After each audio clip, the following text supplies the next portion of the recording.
আসসালামু আলাইকুম। নতুন আরেকটি রেসিপি দেখার জন্য সবাইকে আমন্ত্রণ জানিয়ে শুরু করছি আজকের রেসিপি। আজ আমি আপনাদেরকে মসুরের ডাল দিয়ে বরফি সন্দেশ তৈরি করে দেখাবো। মসুরের ডালের যে এত মজার একটা বরফি সন্দেশ বানানো যায় হয়তো অনেকেই জানেন না। আর এই সন্দেশটা খেতে কিন্তু ভীষণ মজা। তাহলে ভিডিওটি শুরু থেকে শেষ পর্যন্ত দেখতে থাকুন। মসুরের ডালের সন্দেশ তৈরি করার জন্য আমি এখানে 1 কাপ পরিমাণ মসুর ডাল নিয়েছি।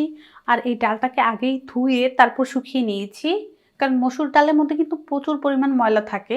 তো যারাই সন্দেশটা তৈরি করতে যান ডালটাকে আগে থেকেই ধুয়ে শুকিয়ে নিতে হবে। তারপর যেটা করতে হবে, মসুরের ডালটা ভাজার জন্য চুলার মধ্যে আমি একটা কড়াই বসিয়ে দিলাম। আর যে ধুয়ে রাখা মসুর ডালটা ছিল এই কড়াইয়ের মধ্যে দিয়ে এখন কিছুক্ষণ আমি ভেজে নিব।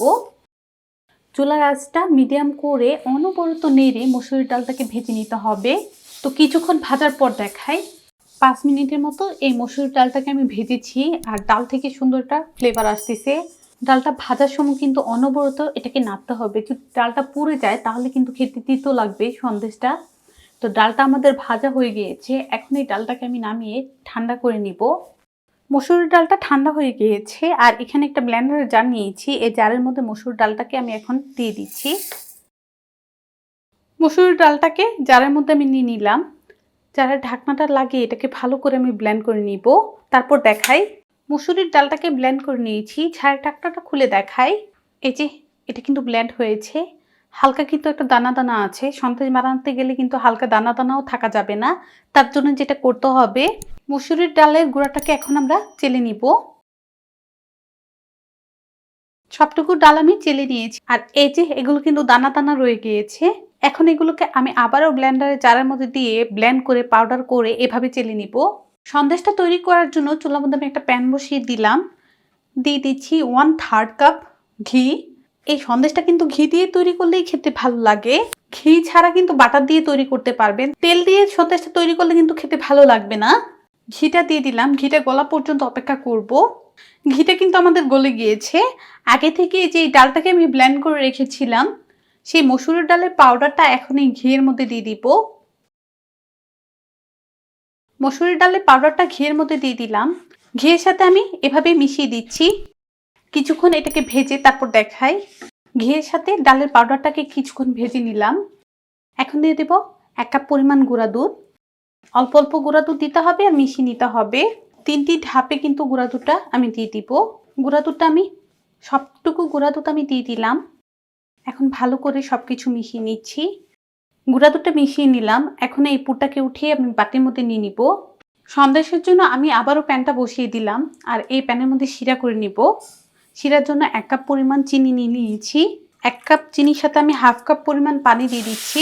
চিনিটা গলে পানিটা বলক আসা পর্যন্ত অপেক্ষা করব। চিনিটা গলে পানিটা বলক চলে এসেছে। এখনো কিন্তু সন্দেশের জন্য শিরাটা হয় নাই। আরও কিছুক্ষণ এটাকে জাল করে তারপর দেখাই। আরও কিছুক্ষণ এটাকে জাল করে নিয়েছি। আর আমাদের কিন্তু এই শিরাটা সন্দেশের জন্য একটার একটা শিরা লাগবে।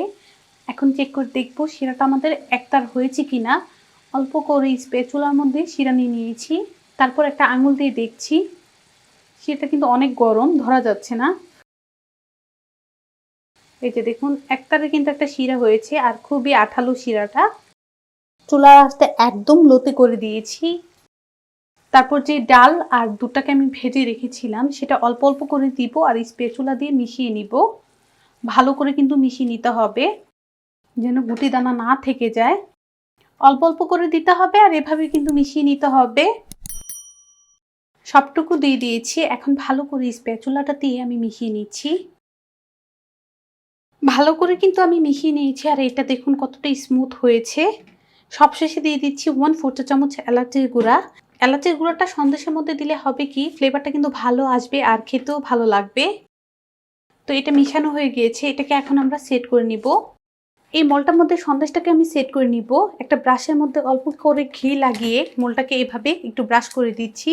সন্দেশের মিশ্রণটা এখন এই বাটির মধ্যে আমি ঢেলে দিব। সন্দেশের মিশ্রণটাকে এই মোল্ডের মধ্যে ঢেলে দিচ্ছি। সবটুকু মিশ্রণ আমি ঢেলে দিলাম। এটাকে একটু টেপ করে দিচ্ছি। টেপ করে দিলাম। অল্প করে কিছু আমি পেস্তা বাদামের গুঁড়া দিয়ে দিব। এখন এটাকে সেট হওয়ার জন্য 30 মিনিট রেখে দিব। তো সেট হওয়ার পর দেখাই। 30 মিনিট সন্দেশটাকে সেট হওয়ার জন্য রেখে দিয়েছি। এটা কিন্তু পুরোপুরিভাবে সেট হয়ে গিয়েছে। এখন এটাকে আমরা আনমোল্ড করে নিচ্ছি।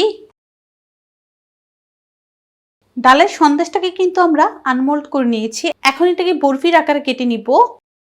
দর্শক, তৈরি হয়ে গিয়েছে আমাদের মসুরি ডালের সন্দেশ। আর এই সন্দেশটা কিন্তু 20 থেকে 25 দিন ফ্রিজে নরমালে সংরক্ষণ করে রেখে খেতে পারবেন।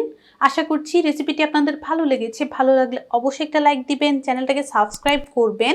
সবাই ভালো থাকবেন, সুস্থ থাকবেন। আল্লাহ হাফেজ।